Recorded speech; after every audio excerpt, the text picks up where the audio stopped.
Okay, welcome students to my YouTube channel, that is DD Civil Engineering. मागच्या व्हिडिओमध्ये आपण बघितलं होतं first problem on type number 4, that is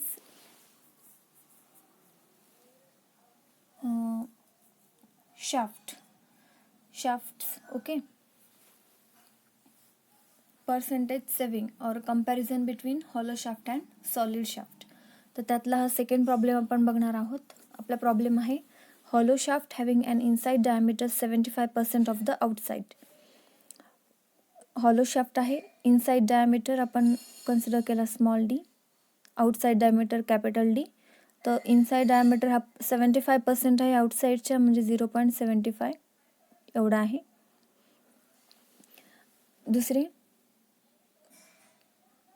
आपल्याला solid शाफ्टच्या ऐवजी हॉलो शाफ्ट रिप्लेस करायचं आहे आणि सॉलिड शाफ्ट जेवढं पॉवर ट्रान्समिट करत होतं, जेवढ्या स्पीडनी तो रोटेट होतात तेवढ्या स्पीडनी हॉलो शाफ्टसुद्धा रोटेट होतोय असं कन्सिडर करतोय आपण. आणि सेम पॉवर हॉलो शाफ्टसुद्धा काय करतोय, ट्रान्समिट करतोय. ठीक आहे. पुढे काय कंडिशन दिली आहे आपल्याला, फाइंड आउट काय करायचं आहे, पर्सेंटेज सेव्हिंग इन मटेरियल. मग जर आपण सॉलिड शाफ्टच्या ऐवजी जर हॉलो शाफ्ट यूज केला तर आपलं किती मटेरियल सेव्ह होतं आहे हे आपल्याला फाइंड आउट करायचं आहे. ओके. आणि सेम मॅक्झिमम शिअर स्ट्रेस दोघांवरतीही ॲक्ट होतो, ही ऑलरेडी त्यांनी कंडिशन दिली आहे. ठीक आहे. म्हणजे shear stress acting on solid shaft is equals to shear stress acting on hollow shaft. Okay. तर मग असा प्रॉब्लेम कसा सॉल्व करतो आपण, ऑलरेडी आपल्याला टॉर्जनल फॉर्म्युला माहिती आहे सगळ्यांना. टॉर्जनल फॉर्म्युला काय आहे, T/J is equals to τ/r. Okay. जर हा हॉलोसाठी असेल T/J is equals to τ/r आणि हा सॉलिडसाठी असेल तर आपल्याला ऑलरेडी सांगितलं आहे, नेहमी जर हॉलो शाफ्ट आणि सॉलिड शाफ्टचं कंपॅरिझन असेल तर त्या दोघांवर आपल्याला दिलेलं आहे पॉवर सेम, दोघंही ट्रान्सफर करतायत म्हटल्यावर टॉर्क दोघांवरती काय असणार, सेम असणार. ठीक आहे. म्हणजे T for H is equals to T for S ही कंडिशन आहे. नंतर इथे दिलं आहे same maximum shear stress for both shaft, दोन्ही शाफ्टवरती शिअर स्ट्रेस काय असणार, शिअर स्ट्रेसचं मॅग्निट्यूड सेम असणार म्हणजे τH is equals to τS. मग राहिलं काय डिफरन्शिएशन, फक्त J आणि R हे त्या दोघांचे वेगवेगळे असणार. ठीक आहे. कारण डायमीटर दोघांचाही वेगवेगळा असू शकतो सॉलिड शाफ्ट आणि हॉलो शाफ्टमुळे. ठीक आहे. म्हणजेच आपलं इक्वेशन काय होईल, T/τ जर इकडे आणला इज इक्वल्स टू J/R, जे तिकडे नेला हॉलो शाफ्टसाठी, आणि T/τ is equals to J/R for solid शाफ्टसाठी. तर काय होतंय, मग ह्या दोन टर्म इक्वल आहेत हॉलो शाफ्टसाठी आणि सॉलिड शाफ्टसाठी. मग फक्त ह्या दोन टर्म आपण काय करू शकतो, इक्वेट करू शकतो. बरोबर. म्हणजेच काय, J/R for hollow can be equals to J/R for solid. आणि हे इक्वेशन फाइंड आउट करून मग आपण काय फाइंड आउट करणार, त्या दोघांचे जे काही डायमीटर आहेत त्यांचं आपल्याला एक रिलेशन फाइंड आउट होईल. ठीक आहे, भेटेल. मग जे टाका हॉलोसाठी, जेचा फॉर्म्युला काय आहे, π/32 capital D⁴ minus small D⁴, hollow आहे म्हणून, divided by D/2 capital D/2 R. ठीक आहे, फॉर हॉलोसाठी. आणि सॉलिडसाठी काय आहे, जेचं इक्वेशन π/32 इंटू DS⁴. सॉलिडसाठी डायमीटरचं नोटेशन काय, D⁻S डिवायडेड बाय DS/2. ठीक आहे. मग यामध्ये काय कॅन्सल होणार, 2 कॅन्सल होणार, π/32 ही टर्म कॅन्सल होणार. आपलं इक्वेशन कसं तयार होणार, D⁴ minus small D⁴ divided by capital D is equals to DS⁴ divided by DS. यातला एक DS कॅन्सल होणार. यातून जर कॅपिटल D कॉमन काढला तर इक्वेशन काय होईल, कॅपिटल D कॉमन आला तर इथं D³ minus D⁴ divided by capital D. Okay, which is equals to DS⁻3. इथे कॅपिटल D कॅन्सल झाला. या ठिकाणी आपल्याला स्मॉल डीचं इक्वेशन दिलेलं आहे कॅपिटल Dच्या टर्ममध्ये काय, 0.75. मग इथे टाकले आपण D³ minus 0.75 into capital D, हे स्मॉल डीचं आहे बरोबर, in terms of capital D raise to 4 divided by capital D which is equals to D S cube. मग हे इक्वेशन काय होईल, D cube minus 0.75 raise to 4 into D raise to 4 divided by T which is equals to D S cube. यातला एक D cancel होईल म्हणजे equation काय होईल, D cube minus 0.75 raise to 4 into D cube is equals to D S cube. मग यातून common काय येईल, डी क्यूब कॉमन येईल. डी क्यूब कॉमन काढला, इक्वेशन काय झालं, 1 minus 0.75 raise to 4 is equals to D S cube. हे जर इक्वेशन सॉल्व केलं, आपण जर 1 मायनस 0.75 रेसचा 75चा 4th पॉवर जर कॅल्क्युलेशन केलं तर आपलं आन्सर येतं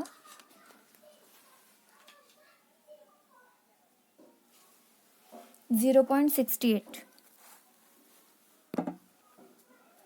आन्सर काय येईल तुमचं, 0.68 कॅपिटल डी क्यूब. मग दोन्हीकडे आपण काय केलं, क्यूब रूट जर घेतला, taking cube root on both side,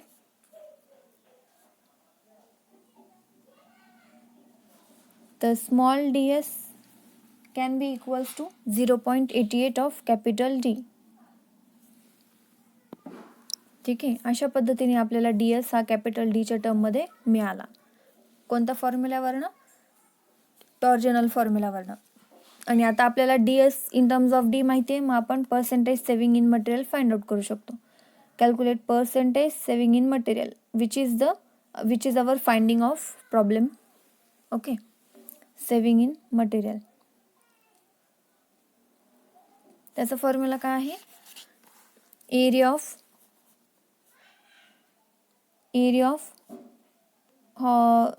solid shaft minus area of hollow shaft divided by area of solid shaft into 100. Area काय आहे, area pi by 4, yes,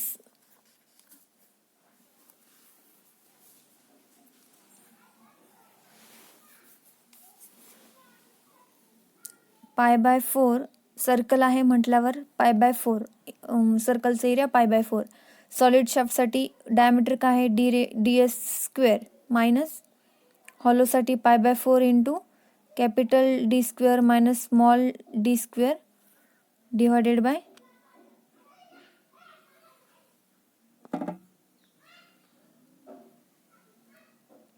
pi by 4 into D S square into 100. ठीक आहे, मग यामध्ये common काय आहे, पाय by 4 वरच्या न्यूमरेटरला कॉमन आहे, ते जर बाहेर आलं तर पाय बाय 4 ही टर्म काय होईल, कॅन्सल होईल. ठीक आहे,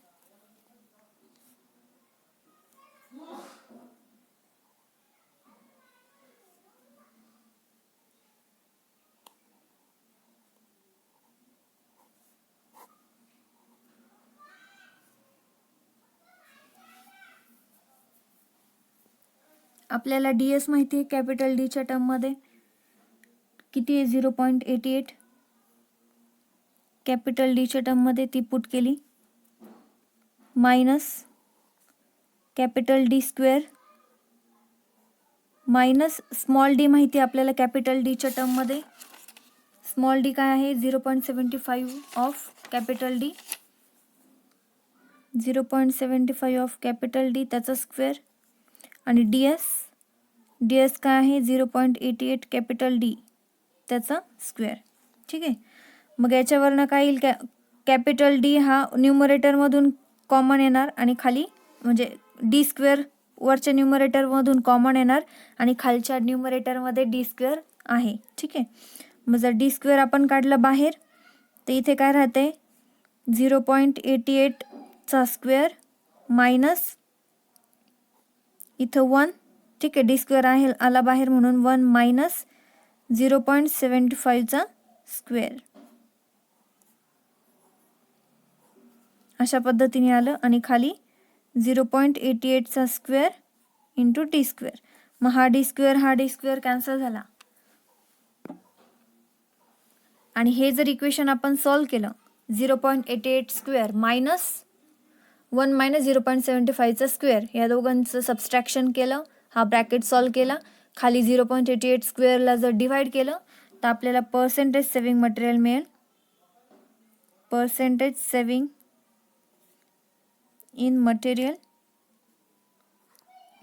आणि ते पर्सेंटेज सेव्हिंग येतं 43.5%. हां, इंटू 100 आपण लिहायचं राहिलं इथे, इंटू 100, कारण पर्सेंटेज सेव्हिंग आहे म्हटलं मल्टिप्लाइड बाय 100. ठीक आहे, 43.5%. तर हे आन्सर आलं आपलं सेकंड प्रॉब्लेमचं, पर्सेंटेज सेव्हिंग इन मटेरियल. म्हणजे आपण जर सॉलिड शाफ्टच्या ऐवजी जर हॉलो शाफ्ट यूज केला, ज्याचा इनर डायमीटर हा आउटसाइड डायमीटरपेक्षा 75% आहे, आणि जो हॉलो शाफ्ट हा सेम पॉवर ट्रान्समिट करतो ॲट अ सेम स्पीड जो सॉलिड शाफ्ट ट्रान्सफर करत होता पॉवर, तर आपलं मटेरियल किती सेव्ह होत आहे? मग 43.5% एवढं मटेरियल सेव्ह होत आहे. आणि मटेरियल सेव्ह होत आहे म्हणजेच काय, आपली तेवढी कॉस्ट काय होते, सेव्ह होते. आलं लक्षात? तर हे आपलं पर्पज होतं.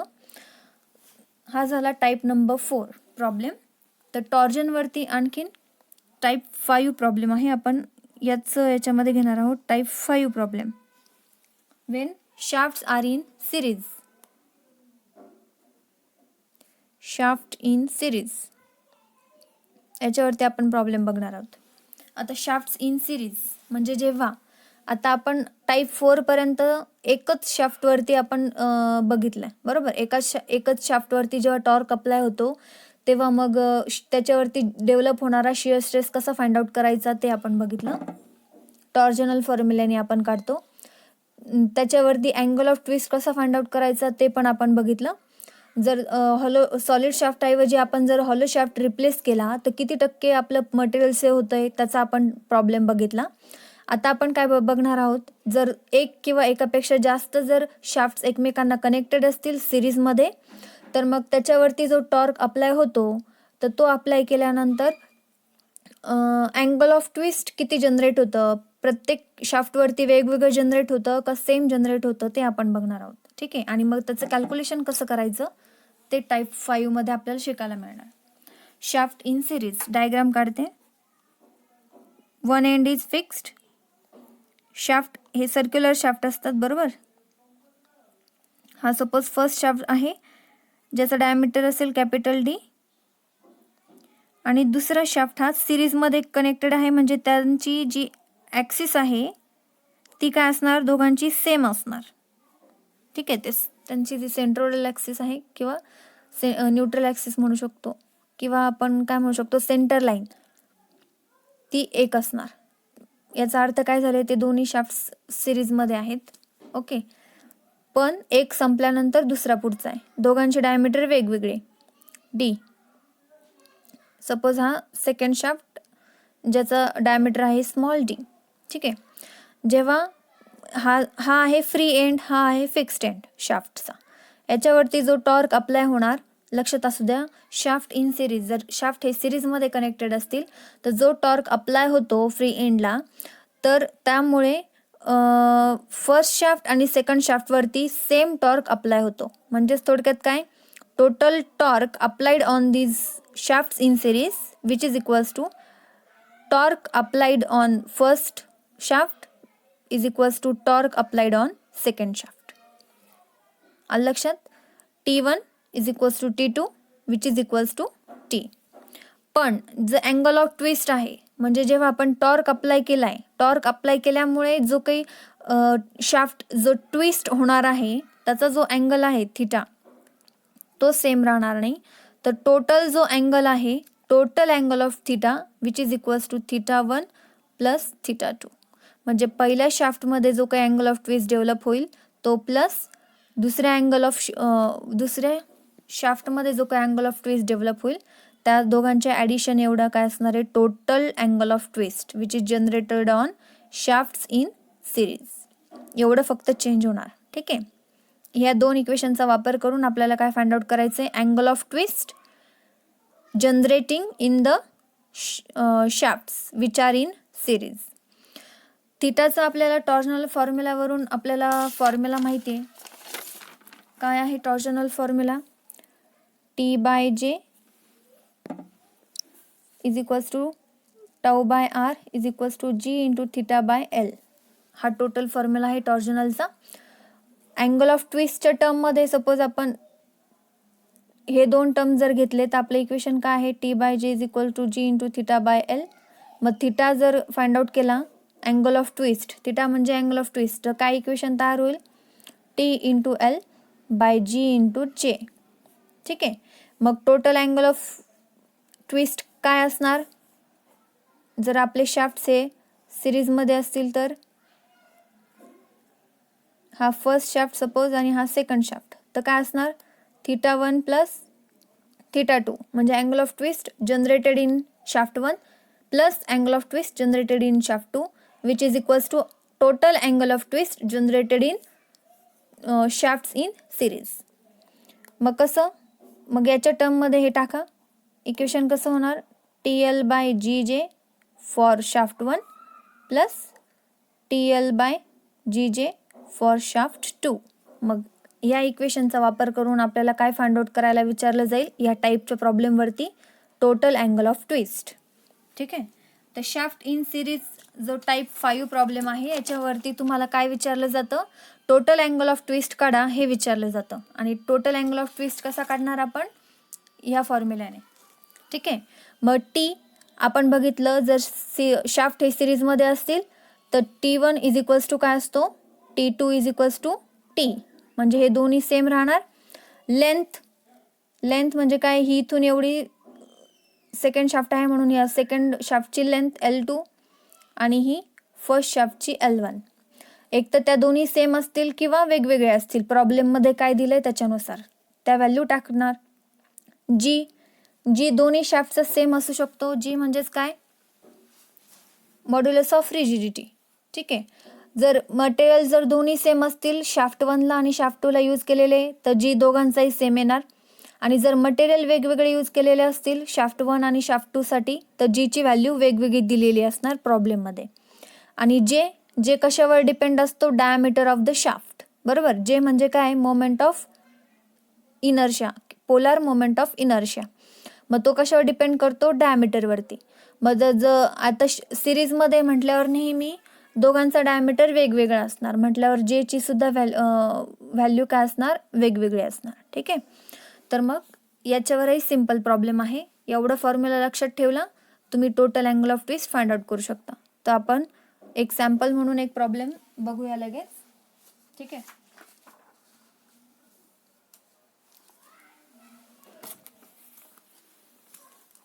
तर आपला प्रॉब्लेम आहे determine total angle of twist.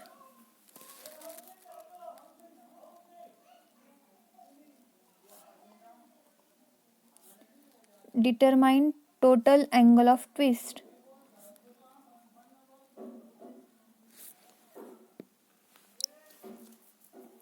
of MS step shaft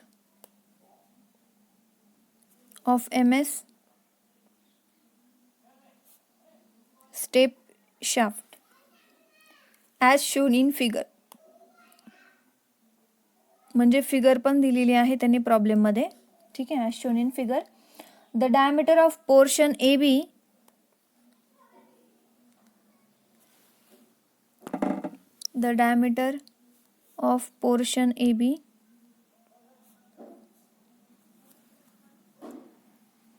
(4 meter long) is 50 mm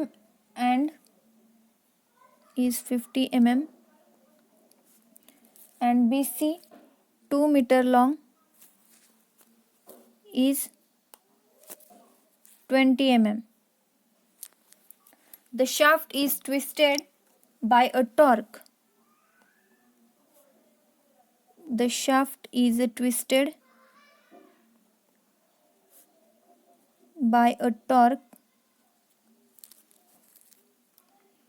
T of magnitude 200 Newton meter. applied at C, take G is equals to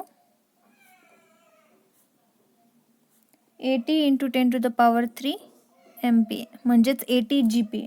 ठीक आहे, डायग्राम दिलेली आहे, डायग्राम ड्रॉ करते. हा आहे shaft, first shaft, second shaft हा आहे. ठीक आहे, हा पॉइंट ए, हा पॉइंट बी आणि हा पॉइंट सी. बघा काय दिलंय, काय सांगितलं आपल्याला, टोटल अँगल ऑफ ट्विस्ट आपल्याला फाइंड आउट करायचं आहे, म्हणजे कॅपिटल थिटा फाइंड आउट करायचा आहे. Twist of MS step shaft म्हणजेच काय, माइल्ड स्टील वापरलेला आहे. स्टेप शाफ्ट आहे म्हणजेच काय, स्टेप म्हणजे बघा पायऱ्यांसारखं, मोठा डायमीटर नंतर छोट्या डायमीटरचं शाफ्ट सिरीजमध्ये कनेक्ट केलं आहे, त्याला आपण म्हणतो स्टेप शाफ्ट. ठीक आहे, as shown in figure. The diameter of portion AB, म्हणजे ABचा जो डायमीटर आहे AB which is 4 metre long, म्हणजे लेंथ दिलेली आहे ABची किती, AB 4 मीटर लांबी आहे आणि डायमीटर किती दिला इज 50 mm. ABचा डायमीटर दिला आहे 50 mm. आणि BC हा जो पोर्शन आहे तो किती 2 मीटर लॉंग, म्हणजे BCची लेंथ दिली आहे 2 मीटर लॉंग, म्हणजे दोघांची लेंथ वेगवेगळी आहे आणि डायमीटर पण वेगळा आहे.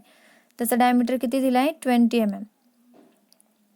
ठीक आहे, the shaft is twisted by a torque T, म्हणजे बघा टॉर्क अप्लाय होतोय T, ज्याचा मॅग्निट्यूड 200 न्यूटन मीटर आहे. कुठे अप्लाइड होतो ॲट C, म्हणून C पॉइंटला मी दाखवलाय हा. ठीक आहे, टॉर्क T. आपल्याला माहिती आहे जर शाफ्ट सिरीजमध्ये असतील तर टोटल जो टॉर्क आहे T which is equals to T1 which is equals to T2. T1 T2 म्हणजे दोन्ही शाफ्टवरती किती टॉर्क अप्लाय होणार आहे, 200 न्यूटन मीटर, 200 न्यूटन मीटर. ठीक आहे, आणि G दिलेला आहे, G एकच दिलेला आहे. याचं का एकच दिलेला आहे, कारण दोन्ही जे शाफ्ट आहेत ते दोन्ही शाफ्ट माइल्ड स्टीलचे बनलेले आहेत आणि माइल्ड स्टीलचं मग रिजिडिटीची व्हॅल्यू काय आहे 80 into 10 to the power 3 MPa, म्हणून एकच G दिलेला आहे. जर इथं मेन्शन केलेलं असतं पहिला शाफ्ट हा माइल्ड स्टीलचा आहे, दुसरा हा ॲल्युमिनियमचा आहे, तर मग G1 आणि G2 म्हणजे G फॉर स्टील आणि G फॉर ॲल्युमिनियम असं मेन्शन केलं असतं. ठीक आहे, याचा अर्थ आता इथं एकच आहे मटेरियल म्हणून एक G. सिम्पल आहे, आपल्याला दिलंय सगळं. आपला फॉर्म्युला काय आहे then, theta is equals to θ1 plus θ2, म्हणजेच काय TL upon GJ for first shaft plus TL upon GJ for second shaft. ठीक आहे, तर T तर दोघांचा सेम आहे, L आपल्याला दिलेली आहे ती डायरेक्ट टाकू शकतो, G आपल्याला दिलेला आहे तो सेम आपण टाकू शकतो, जे आपल्याला काय आहे डायमीटर वेगवेगळा आहे म्हणून तो पण आपण डिरेक्टली पुट करू शकतो. मग टाका व्हॅल्यू सगळ्या लगेच. T काय आहे 200 न्यूटन मीटर. आता न्यूटन MM मध्ये कन्वर्जन करायचं असेल तर 10 to the power 3 Newton MM होऊन जाईल. ठीक आहे, इंटू L फर्स्ट शाफ्टसाठी घेतो आपण,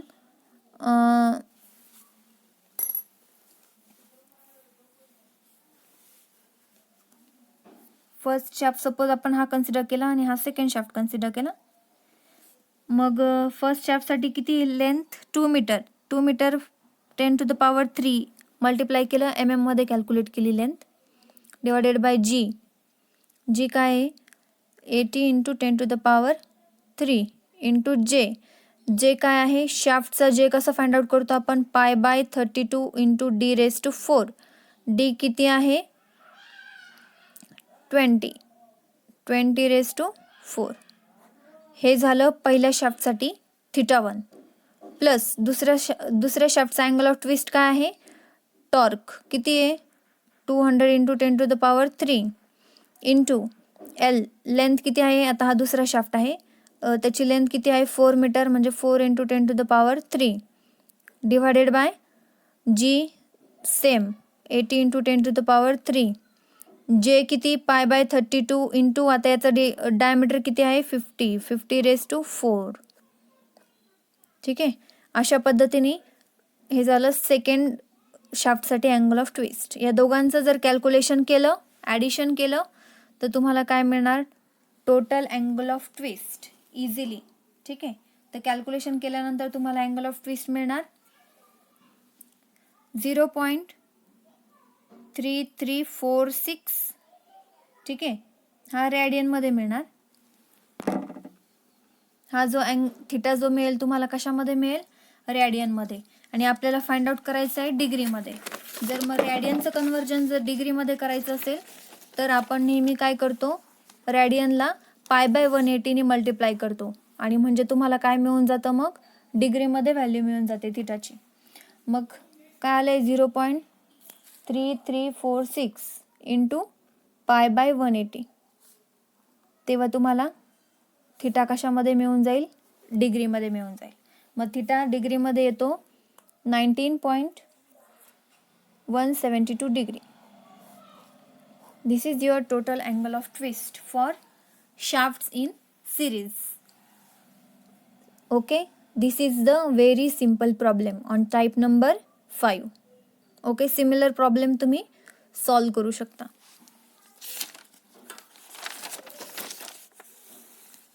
सेम जर आता तुम्हाला जर सेम प्रॉब्लेम आला, आता याच्यामध्ये मटेरियल सेम होतं, जर मटेरियल वेगवेगळं आलं तर फक्त चेंज काय होणार, जी चेंज होणार.